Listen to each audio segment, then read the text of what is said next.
नमस्कार दोस्तों, मेरा नाम अभिषेक है एंड चार्ट मोजो के इस वीकली रैप अप वीडियो में आपका स्वागत है।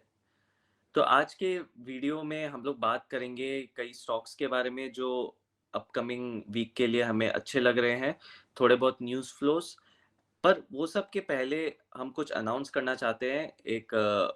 आपके लिए एक स्पेशल हमने एक फाइनेंशियल प्लानिंग को लेकर ध्यान में रखते हुए एक नया इनिशिएटिव के बारे में हम लोग ने सोचा है। उसके पहले मैं अपना एक बैकग्राउंड देना चाहता हूँ। मैं एक सर्टिफाइड फाइनेंशियल प्लानर हूँ and I have been in the business of financial planning since past 5 years. अब हम लोग म्यूचुअल फंड्स, इन्वेस्टमेंट ये सब लोग करते हैं, बट कई तरह से अगर हम लोग देखें तो उससे हम लोग प्रॉपरली नहीं करते हैं जैसे आपको करना चाहिए। तो अब हम लोग क्या कर रहे हैं ना कि अब आने वाले वीक के लिए, इन द कमिंग 2 वीक्स, उसके लिए हम लोग फर्स्ट 20 पीपल को सेलेक्ट करेंगे जिनका इन्वेस्टमेंट्स तो चलता है बट उन्हें थोड़ा सा एक डायरेक्शन चाहिए। उस चीज को ध्यान में रखते हुए हम लोग 20 लोगों को सिलेक्ट करेंगे जिनका हम लोग one on one financial planning कर पाए। और ये एकदम वन ऑन वन इंटरेक्शन होगा। जैसे ही हम लोग एक गूगल फॉर्म नीचे आपको डिस्क्रिप्शन में मिल जाएगा, उससे आपको फिल करना है। उसमें कुछ नहीं है ज़्यादा, आपका नाम, ईमेल आईडी, फ़ोन नंबर, उसे आप फिल करेंगे। हमारी टीम आपको कांटेक्ट करेगी and will set a date and time जिस दिन हम लोग बैठकर, मैं आपके साथ बैठकर वन ऑन वन मीटिंग करेंगे ऑनलाइन। एंड उसमें हम लोग देखेंगे कि आपका अभी तक का इन्वेस्टमेंट जर्नी कैसा है, आपका रिस्क असेसमेंट करेंगे, आपका रिस्पॉन्सिबिलिटीज देखे, फ्यूचर एक्सपेंसेस देखे, एकदम प्रॉपर वे में जैसे हम अपने क्लाइंट्स का करते हैं वैसे हम आपका भी करना चाहेंगे। इससे क्या होगा, हमें हमारे जो ऑडियंस है, जो हमें रेगुलर वॉच करते हैं, उनके साथ एक बेटर कनेक्ट भी मिलेगा। एंड ये एक इनिशिएटिव है जो मेरे दिमाग में बहुत दिन से था, बट अब मैं सोचा हूँ कि ये करने का सही टाइम भी है। सो जो भी लोग इंटरेस्टेड है, जो भी ये वीडियो देख रहे हैं, ये सिर्फ उनके लिए ही है। एंड आपको बस कुछ नहीं करना है, नीचे गूगल फॉर्म मिलेगा, उसमें आपको साइन अप करना है, मेरी टीम आपको कांटेक्ट करेगी and will set a meeting. That's it. So अब वीडियो शुरू करते हैं। Devraj, what is new and how's the market looking? Yes yes, तो वीडियो शुरू करते हैं। एंड बाय द वे, ये हमारी वेबसाइट है chartmojo.com। यहाँ पे आप जाके, जो भी लोग हमें पुराने फॉलो कर रहे हैं, यहाँ पे मेंटरशिप प्रोग्राम और कोर्सेज भी यहाँ पे रहते हैं। अच्छा, बाय द वे, जो अभी अभिषेक ने आपको बताया, जो डिस्क्रिप्शन में लिंक है that is free of cost. आप जो भी वन ऑन वन सेशन लेंगे Abhishek, that will be free of cost to our subscriber. आपको कोई एक्स्ट्रा जस्ट टू जो ये मीटिंग करेंगे उसके लिए कोई ऐसा सच पेड करने की ज़रूरत नहीं। तो नीचे गए हुए फॉर्म में ज़रूर आप अपना फिल करें अगर आप एक अच्छा फाइनेंशियल प्लानिंग, एक फुल प्लान देखना चाहते हैं तो। अभी दोस्तों चलते हैं मार्केट की ओर। मार्केट के अंदर निफ्टी ने गैप अप दिया, गैप अप के बाद एक स्पिनिंग टॉप कैंडल बनाया है। यहाँ पे जूम कर देता हूँ मैं। अभी देखो मार्केट के अंदर जो वन वे अप मूव चल रहा है, इससे स्ट्रेंथ क्लियरली दिखाई देती है। लास्ट वीक का जो वीडियो बनाया था हमने, मैंने बोला था कि 25,000 तो पक्का एक बार गैप फिल होना चाहिए, मतलब हाई प्रोबेबिलिटी थी मार्केट में। हम एज सच सर्टेनिटी के साथ नहीं बोल सकते, लेकिन काफ़ी हाई प्रोबेबिलिटी लग रही थी 25,000 फिल होने की। यूएस के डेटा भी पॉजिटिव ही थे। उसके बाद अगर हम देखें तो अभी हम पहुंच गए 25,250 पे। लास्ट वीक अगर हम यूएस की भी परफॉर्मेंस देखें तो काफ़ी अच्छी है। ये डेली चार्ट है, मैं इसको वीकली चार्ट में कन्वर्ट करता हूँ, और वीकली ब्रेकआउट देते हुए डाउ दिखाई दिया है। अब मंडे के दिन और आने वाले हफ्ते में अगर हम इसके ऊपर और ऊपर जाते हैं, 41,620 के ऊपर जाते हैं, तो फॉलो अप बाइंग भी बन जाएगी और फर्दर ऊपर जाने का मौका बनेगा। अब दोस्तों यहाँ पे थोड़ी सी एक बार टेक्निकल एनालिसिस को यूज़ करते हैं, और यहाँ पे जब आप एक लाइन खींचते हो रेजिस्टेंस पॉइंट से, तो आपको एक चैनल लाइक स्ट्रक्चर दिखाई देता है। ओके, और ये चैनल लाइक स्ट्रक्चर का अगले हफ्ते का रेजिस्टेंस जो आपका निकल के आता है, वो आता है 42,000 पे। तो मेरे लिए डाउ पे जो अब वॉच रहेगी, वो रहेगी 42,000 वाली लेवल को पार करने की। ठीक है, तो 42,200 क्लोजिंग लेवल पे निकल जाए तो हम बोलेंगे कि फिर ये चैनल से भी निकल गया। अदरवाइज क्या होगा, वीकली चार्ट है तो वहाँ पे जाएगा 42,000 के आसपास, 42,000 प्लस माइनस 100 पॉइंट पकड़ सकते हैं, और उसके बाद थोड़ा साइडवेज हो जाएगा, जिसका असर हमको निफ्टी पे भी देखने मिल सकता है। लेकिन 500 पॉइंट की तेजी और लग रही है। और निफ्टी पे भी दोस्तों यहाँ पे मैंने एक ब्रॉडनिंग स्ट्रक्चर बनाया है, और ये ब्रॉडनिंग स्ट्रक्चर का जो टारगेट आता है वो यहाँ से फर्दर 500 पॉइंट ऊपर आता है। लेकिन आप कभी भी ध्यान रखिए जो भी लास्ट लेग होता है, मतलब हम अगर देखें तो ये 4 वीक से हम पॉजिटिव है और एक भी रेड वीक नहीं आया है इन 4 हफ्तों में। इसका मतलब अब यहाँ पे 25,500 साइकोलॉजिकल लेवल और 25,750, ओके 750, ये 2 लेवल पे हम वॉच रखेंगे। और इस हफ्ते हो सकता है थोड़ा कंसोलिडेट भी कर जाए अगर डाउ का सारा नहीं मिला मंडे को। तो यहाँ पे जस्ट मैं एक बार मार्क कर देता हूँ जो इंपॉर्टेंट आपको देखना है लेवल।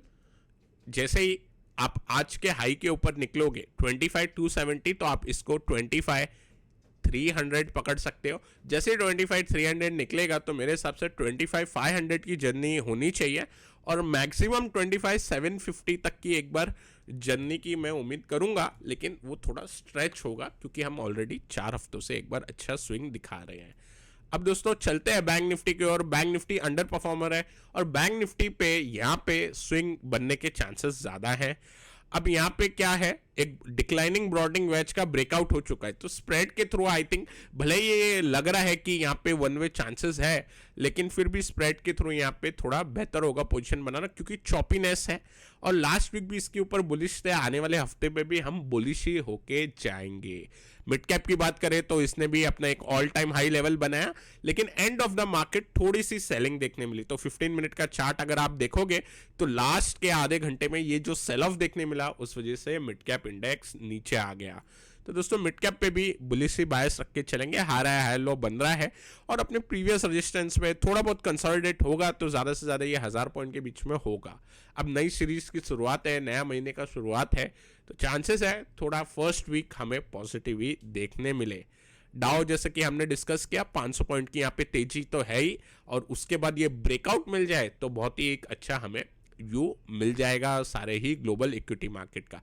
अच्छा इस बीच क्या हो रहा है, आपकी जो बॉन्ड यील्ड है वो धीरे से ऊपर आ रही है और इसका ऊपर आने का कारण जो निकल के आएगा वो अगेन रेट कट की स्पेकुलेशन है। जो सितंबर मंथ की जो रेट कट की स्पेकुलेशन चल रही है उसके हिसाब से 0.25 0.50 क्या कट होगा। वैसे यूएस के जीडीपी के आंकड़े आए थे और near about expected in line ही थे, कोई ऐसा सरप्राइज नहीं था, जितना एक्सपेक्ट कर रहे थे ग्रोथ उस हिसाब से ही बनी है। तो ऐसा डेटा सही लग रहा है। डॉलर इंडेक्स जो ऊपर आ रहा है मेरे हिसाब से थोड़ा थमना चाहिए। अगर देखो यहाँ पे क्या है, अभी स्पेकुलेशन चल रही है कि रेट कट के बाद कमेंट्री क्या रहेगी, रेट कट की एग्रेसिवनेस कितनी रहेगी, किस हिसाब से रेट कट करते हैं। अगर यहाँ पे कुछ हाया दिक्कत तो इशू होगा। अब सेकंड चीज क्या निकल के आ रही है, इलेक्शन के बीच में निकल के आ रही है आपकी, अगर ट्रंप विन करते हैं इलेक्शन अमेरिका में, जो कि प्रोबेबिलिटी फिलहाल ज़्यादा है उस चीज़ की, तो फिर से ऐसा लोगों को लग रहा है कि इन्फ्लेशन बढ़ेगा, उनकी पॉलिसी जो है वो महंगाई को सपोर्ट करेगी मार्केट के अंदर, तो थोड़ा बहुत इम्पैक्ट है उसका। बाकी ब्रांड पे एक पॉजिटिव न्यूज़ आई दोस्तों, जो लोग ब्रांड को ट्रैक करते हैं, ब्रांड में ओपेक की तरफ से और प्रोडक्शन बढ़ेगा। लीबिया की तरफ से जो प्रोडक्शन कट की बात हुई थी वो प्रोडक्शन बढ़ेगा। और जैसे ही ब्रांड के मार्केट में ये न्यूज़ आई थी, अगर मैं आपको 15 मिनट का चार्ट बताऊं, दिस इज 10 मिनट चार्ट, आप इसमें भी देख सकते हो ये जो न्यूज़ का इम्पैक्ट है वो आप इस कैंडल पे देख सकते हो। जैसे लोगों को लगा कि शॉर्टेज है, पर बाकी ओपेक नेशन उस शॉर्टेज को फुलफिल कर देंगे नेक्स्ट मंथ से, उसके बाद ये जो प्रीमियम पकड़ा था फिर से आ गया। इंपॉर्टेंट लेवल होगा 75 का, जो भी ब्रांड को वॉच करते हैं। 75 टूटने के बाद $5 इजी एक मूव बन जाएगी। गोल्ड सिल्वर साइडवेज है एज यूजुअल, बट थोड़ी बहुत स्ट्रेंथ के चांसेस मिलेंगे। डॉलर इंडेक्स क्योंकि 3 दिन से ऊपर गया है तो गोल्ड सिल्वर थोड़े नीचे आए हैं। तो आई थिंक मार्केट ओवरव्यू के हिसाब से जाएं तो पॉजिटिव ही पकड़ के चलेंगे। अगला हफ्ता भी जो भी इंडिकेशन आएगा डाउ से आएगा, हो सकता है थोड़ा बहुत साइडवेज हो जाए इस हफ्ते क्योंकि 4 वीक से ऊपर गए हैं, लेकिन एटलीस्ट 25,500 25,700 टच हो, फिर साइडवेज हो तो एक ज़्यादा बेहतर ऑप्शन रहेगा मार्केट में। सो this is it. Abhishek, any news on the fundamental side? Yes, वैसे बात करे जाए तो कल हमने एक ट्वीट भी किया था about keeping an I on the bond market and the large cap that is Nifty. ये बहुत दिन से हम लोग बात भी कर रहे हैं एंड अभी ऐसा लगता है कि अगर 25,100 जो है निफ्टी का लेवल, ये एक स्ट्रॉन्ग, मेरे हिसाब से साइकोलॉजिकली बहुत ही अच्छा लेवल है। और जैसे ही सारे न्यूज़ को हमने जैसे भी डिस्काउंट किया एंड जैसे रिएक्ट हुआ है and now if you see FIIs and DIs number, इन्होंने भी नेट कैश बाइन था फ्राइडे में भी। So that is another good news, क्योंकि फ्राइडे को जब भी बाय होके जाता है तो it's a good confidence booster, and वो देख के अच्छा लगा। नाउ मूविंग ऑन, दो न्यूज है मेरे पास, दो न्यूज के बारे में डिस्कस करना चाहता हूँ। First is regarding N auto company, that is Mahindra and Mahindra. So Mahindra and Mahindra has come into a JV with Skoda India. Skoda, अगर आपको पता होगा तो दो कंपनीज ऑपरेट होता है वॉक्सवैगन स्कोडा इंडिया में।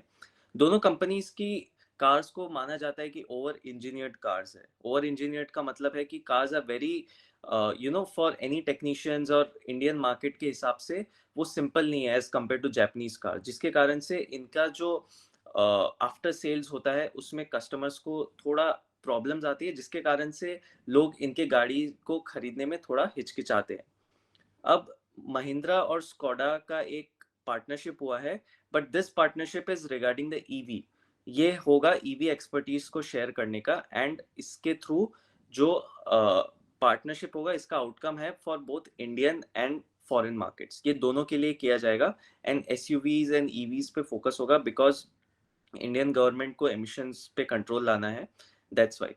नाउ ये एक अच्छा न्यूज़ है, because Skoda and Volkswagen group, they have been doing phenomenal work in EV segment in Europe, and उनके पास जो नो हाउ है, एक्सपर्टीज है about car making, Mahindra and Mahindra is only going to benefit from it. Both the companies are going to benefit from it, but Mahindra and Mahindra being a listed company, I think so अब इनका जो positive ये जो news है, ये हमें price action में भी दिखते हुए नजर आना चाहिए। दूसरी तरफ अगर मैं बात करूँ तो न्यूज़ है जो हमने लास्ट वीक ही कवर किया था about Disney and Jio, and उस पे CCI का जो स्टैम्प है वो लग गया है।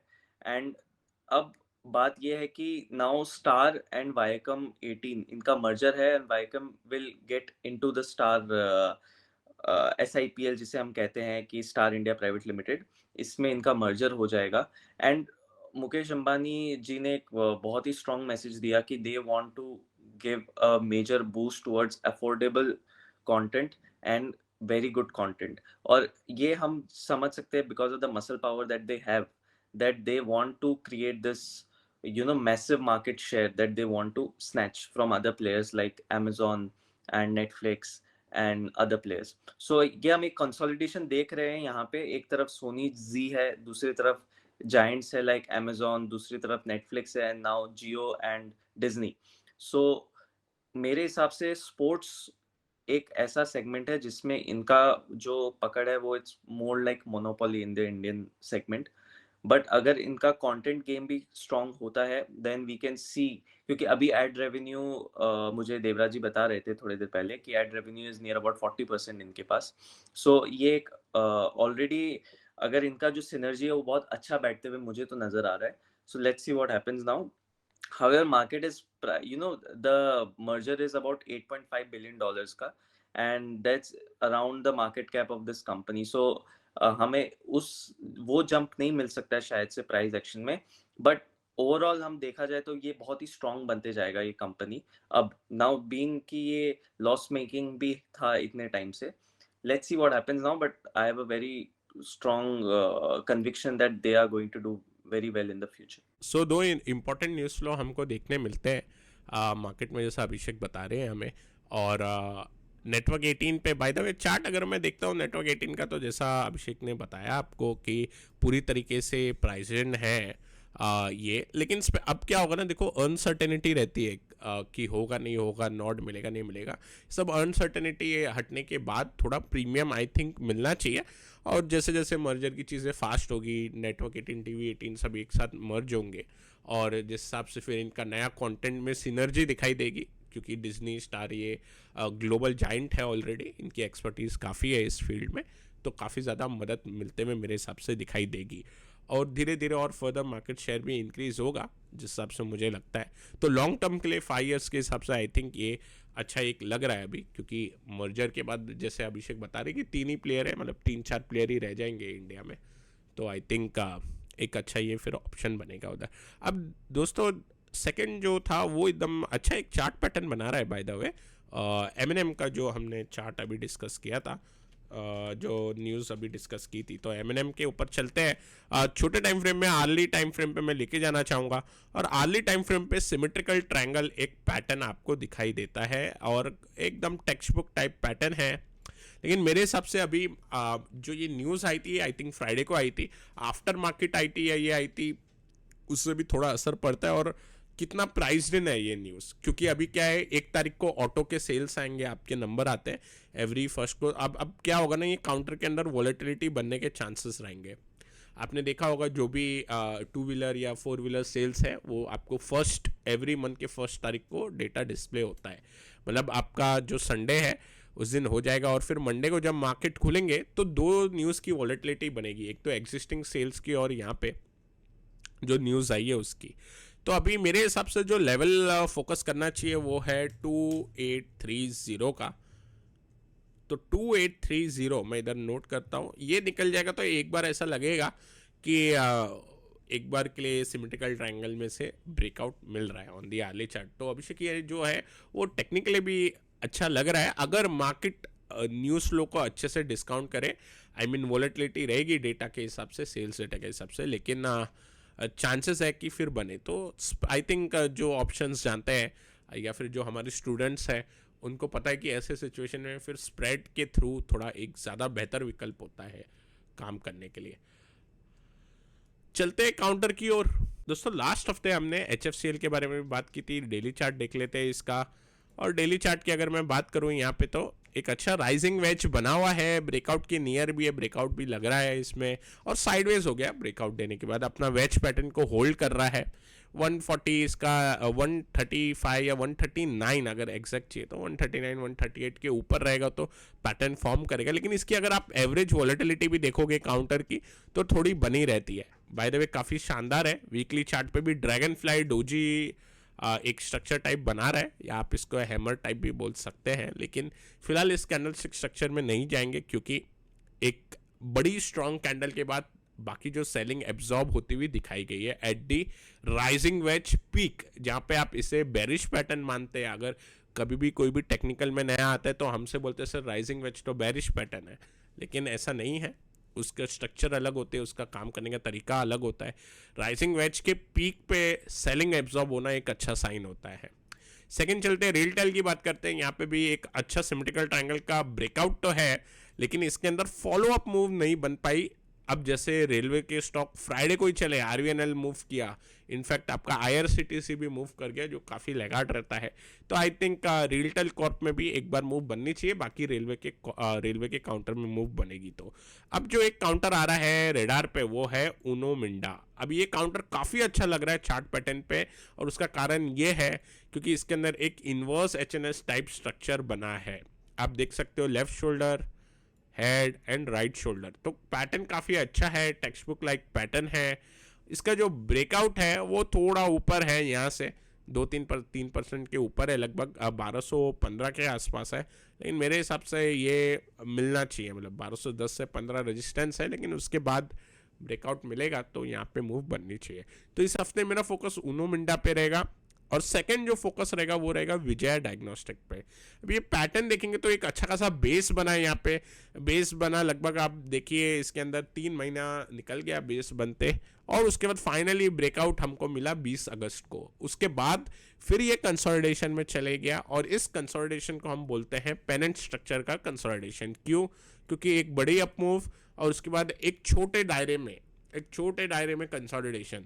इसको अगर हम प्लॉट करेंगे ऊपर तो पेनेंट स्ट्रक्चर का हम एक बार व्यू बना सकते हैं, और लगभग साइकोलॉजिकल लेवल जो कि 1000 रुपया होता है वहाँ तक की उम्मीद रहेगी। अब यहाँ पे ब्रेकआउट कौन से लेवल पे आएगा? ब्रेकआउट देखो, जो कंफर्म ब्रेकआउट होता है कभी भी ऐसे स्ट्रक्चर में से वो पीक पे आता है, लेकिन हम क्या करते हैं, हम जो स्विंग हाई होता है ना इसमें उसको मार्क कर लेते हैं। तो 922 922 का ये जो लेवल है 922, इस लेवल के ऊपर आई थिंक ब्रेकआउट बनना चाहिए। तो ये मेरा सेकंड काउंटर होगा 922 का। अब देखिए इसमें ब्रेकआउट पे जो वॉल्यूम मिली है उससे भी कॉन्फिडेंस बढ़ रहा है। वॉल्यूम काफ़ी अच्छी खासी है ब्रेकआउट वाले दिन। यहाँ पे हम देख रहे हैं नीचे उसके बाद सेलिंग प्रेशर कम है, वीक हैंड्स भी निकल रहे हैं ऐसा लग रहा है। तो दोनों काउंटर पे फोकस करेंगे। और एक चीज़ मैं और बता देता हूँ इसमें कि देखो ये जो काउंटर्स है सारे, अगेन प्रोबेबिलिटी ही है, ट्रेडिंग इज प्रोबेबिलिटी, ऐसा कुछ नहीं है कि गारंटी कुछ होता है। और ब्रॉडर मार्केट का इम्पैक्ट भी आता है। तो अगर किसी कारण से ब्रॉडर मार्केट वीक हो जाए ना, तो ब्रेकआउट की जो प्रोबेबिलिटी होती है वो थोड़ी कम होती है, जो हमने पिछले कुछ हफ्तों में देखी है होते हुए। तो ये चीज़ पे भी आपको फोकस करना चाहिए। I think this is it from my side Abhishek for this week. Overall market अच्छे लग रहे हैं, दो आई मीन हायर है, हायर लो के साथ ही जाएंगे। बाकी ग्लोबल मार्केट पे थोड़ा हर्डल दिख रहा है नियर टर्म पे, पर वो निकल जाए तो काफ़ी अच्छी बात होगी। Yes. Yes guys, and again मैं रीइटरेट करना चाहता हूँ कि हमारा जो ये हमने जो नया इनिशिएटिव लिया है वो उसका फॉर्म नीचे हमने दे दिया है। फर्स्ट 20 पीपल जो साइन अप करेंगे वो लॉक इन हो जाएंगे, and it will be very fun session. It will be one on one, it won't be कि हम लोग 20 लोगों के बीच में ये इंटरेक्शन हो। It will be very private thing. इसमें हम लोग बात करेंगे वन ऑन वन, हमारी कंपनी के बारे में हम बात करेंगे, हम कैसे करते हैं अपना क्लाइंट्स का काम कैसे करते हैं, आपका इन्वेस्टमेंट स्टाइल समझेंगे, अभी तक का आपका इन्वेस्टमेंट्स कहाँ कहाँ किया हुआ वो समझेंगे, उनको एनालाइज करेंगे, आपका पोर्टफोलियो ओवरऑल एनालाइज करेंगे, and will see what can be done about it. And it will be free of cost, there are no bait involved, there are no terms and conditions involved. It'll be a very simple fun session and lot to learn for both the parties including us. So see you then, and yes Devraj, you can take forward. Yes, so this is it. मिलते हैं अगले video में। Subscribe करना ना भूलें। Bye guys.